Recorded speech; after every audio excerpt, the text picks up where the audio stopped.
What's the biggest scam people still fall for? Not gonna lie, I attended one of those pyramid scheme meetings at my friend's insistence, and man, it was filled with low income people and the whole thing was clearly targeted at them. Felt really bad seeing how they were being sold dreams of earning a lot of money and stuff. Such a scam. My first ever job interview turned out to be an MLM. I was pissed. I had this experience too. Worst yet, the interview had over 30 people turn up, and anyone who wasn't literally drunk or high at the time got offered a follow-up interview. That was actually just MLM sales pitch. They phoned me at 7 AM that morning angry I wasn't there. LMAO. This happened to me, only it was disguised as a legit job. Fuck you Northwestern Mutual.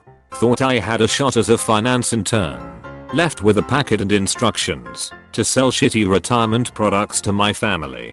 Chucked the entire thing at a gas station on the way home.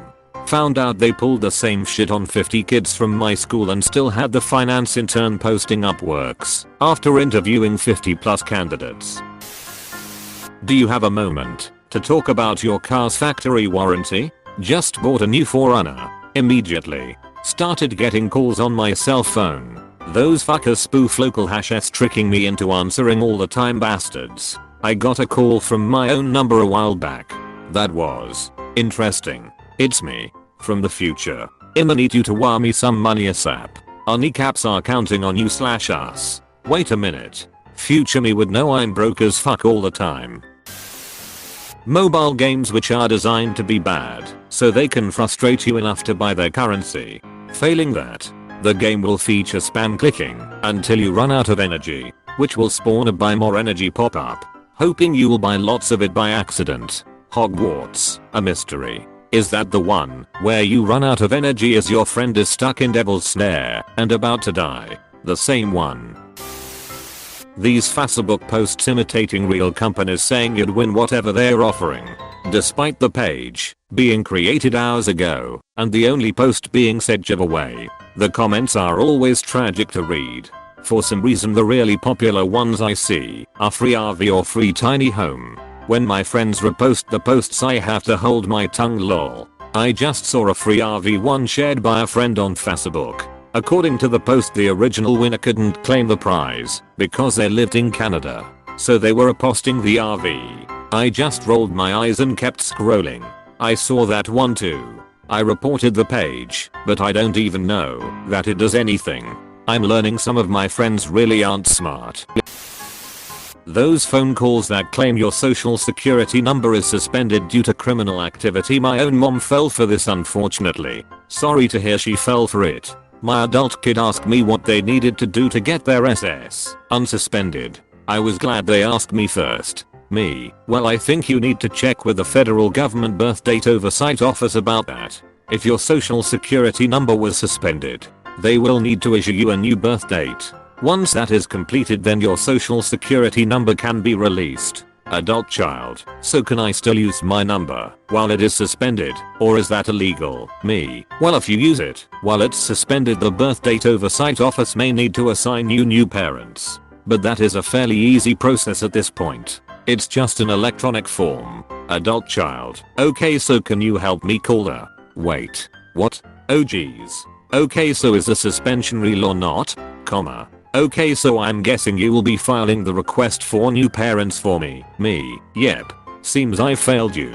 Lol, at least you had a funny exchange with your kid on this. My mom on the other hand fell for the scam hook, line, and sinker despite the multiple red flags in the entire phone call. E.g. SSN being suspended, being told she was going to be arrested, told to withdraw money and buy government approved gift cards, and giving the caller the codes and pins on said gift cards. My parents lost money from this scam but gradually recovered.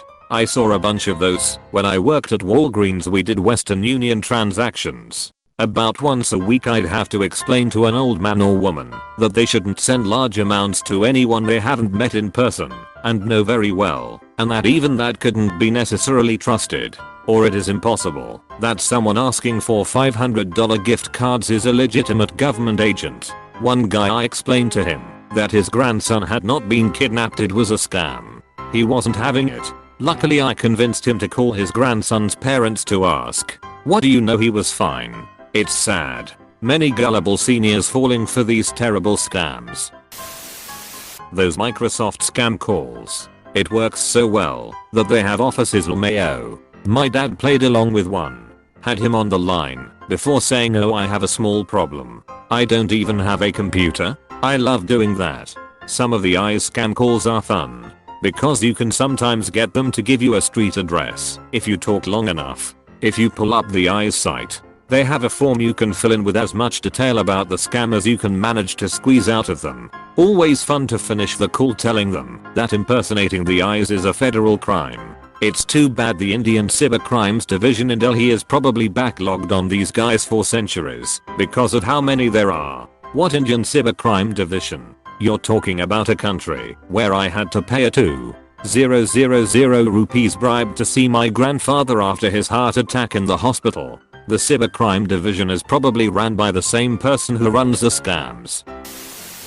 Online charlatans that will share their secrets if you buy their course. Here in my garage, I feel safest of all. You'll get a job at X organization if you pay X amount. It's always a scam. You never have to pay someone to work for them. Edit. Since I work in its sector, I was talking about that. This happens especially more to fresh out of college folks looking for a job. You have to pay Mr. Krabs $10 for breathing, $50 for existing. The old pyramid scheme still works despite being old and every tray of it being widely known. Sometimes you can't beat a classic. As long as there are stupid people to take advantage of stupid people to take advantage of stupid people and so on and so forth. Thus adding to the great chain of life. It's the circle of life and it screws us all. Pretty sure life is shaped like a dick because it fucks everyone.